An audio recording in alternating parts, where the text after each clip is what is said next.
We use open government laws, obviously, in journalism for investigative reporting, but the laws are, of course, designed for citizens to make sure that they have access to government records and government data and government proceedings. You know, they ensure that meetings of the government are open, and they ensure that the documents of the government are available for public inspection.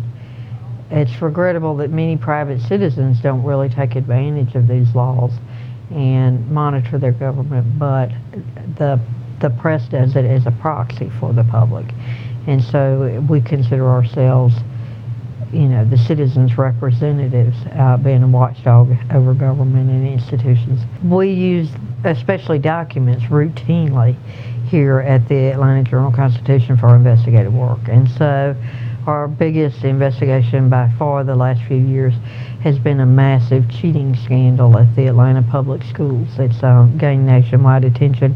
The school administration was basically putting pressure on the schools to really improve their standardized test scores, and it ended up with a climate where there was widespread and strategic cheating going on. Teachers collecting the test and then administrators changing the answers on the test, or going through hundreds of tests at a time and changing answers from wrong to right.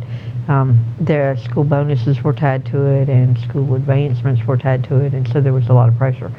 We broke that story by obtaining test scores through open government, and we followed the story using, you know, massive amounts of government documents, every angle of the story, from the cheating itself to the kind of incentives that were put on teachers and administrators that potentially caused them to cheat, to the cover-up, and whistleblowers who would report it were basically run out of the school system, and there was a pretty massive cover-up.